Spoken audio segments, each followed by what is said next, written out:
America के नवनिर्वाचित राष्ट्रपति डोनाल्ड ट्रंप एक बार फिर अपने बयानों को लेकर सुर्खियों में हैं।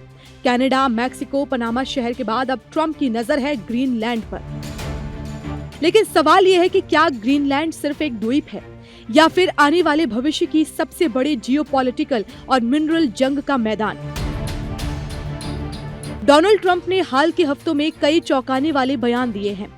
उन्होंने कहा कि कनाडा को अमेरिका का 51वां राज्य बना देना चाहिए। पनामा नहर असल में अमेरिका की नहर है और मैक्सिको की खाड़ी का नाम बदलकर अमेरिका की खाड़ी किया जाना चाहिए। लेकिन सबसे ज्यादा हलचल मचाई है ग्रीनलैंड को लेकर उनके बयान ने। जब उनसे पूछा गया कि क्या ग्रीनलैंड या पनामा नहर के लिए सैन्य या आर्थिक दबाव बनाया जा सकता है, तो ट्रंप ने कहा, मैं इसकी गारंटी नहीं दे सकता। ग्रीनलैंड को लेकर ट्रंप ने साफ कहा कि अमेरिका की राष्ट्रीय सुरक्षा के लिए उस पर नियंत्रण बेहद जरूरी है।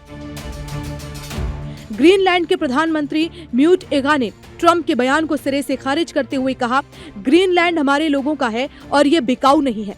ग्रीनलैंड कोई स्वतंत्र देश नहीं है, बल्कि ये डेनमार्क का एक स्वायत्त क्षेत्र है। हालांकि ट्रंप इससे पहले भी 2019 में ग्रीनलैंड को एक शानदार रियल एस्टेट डील बता चुके हैं। अब सवाल यह है कि अमेरिका ग्रीनलैंड में इतनी दिलचस्पी क्यों दिखा रहा है। ग्रीनलैंड की रणनीतिक लोकेशन इसका एक बड़ा कारण है। दूसरे विश्व युद्ध में इसे नाजियों को रोकने के लिए अहम माना गया है। शीत युद्ध के दौरान यह यूरोप और उत्तरी अमेरिका के बीच समुद्री नियंत्रण का केंद्र रहा। आज भी अमेरिका यहाँ पिटफिक स्पेस बेस संचालित करता है, जहाँ से बैलिस्टिक मिसाइलों पर नजर रखी जाती है। लेकिन कहानी का सबसे अहम हिस्सा है रेयर अर्थ मिनरल्स। 2023 में डेनमार्क और ग्रीनलैंड के जियोलॉजिकल सर्वे में खुलासा हुआ है कि ग्रीनलैंड के बर्फ रहित इलाकों में 38 अहम खनिजों के बड़े भंडार मौजूद हैं।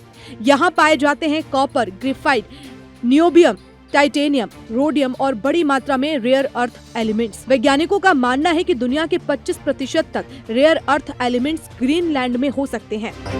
क्यों बढ़ी रेयर अर्थ की मांग? जलवायु परिवर्तन से निपटने के लिए दुनिया तेजी से इलेक्ट्रिक व्हीकल और रिन्यूएबल एनर्जी की ओर बढ़ रही है। इलेक्ट्रिक कार और विंड टर्बाइन, सोलर टेक्नोलॉजी, इन सब की रीढ़ है रेयर अर्थ मिनरल्स। 1960 की तुलना में आज दुनिया 45% ज्यादा रेयर अर्थ मिनरल्स इस्तेमाल कर रही है। फिलहाल इस खेल में सबसे बड़ा खिलाड़ी है चीन। विशेषज्ञों का कहना है कि अगर ऐसे खनिजों पर निर्भर कंपनियों के सीईओ राजनीतिक फैसलों को प्रभावित करते हैं, तो ये हितों के टकराव का बड़ा मामला बन सकता है।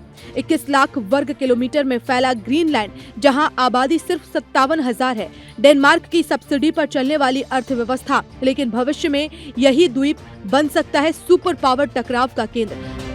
तो सवाल यही है, क्या ट्रंप का ग्रीनलैंड प्रेम सिर्फ बयानबाजी है या फिर आने वाले वक्त में ग्रीनलैंड बन सकता है अमेरिका, चीन और यूरोप के बीच नई जंग का मैदान?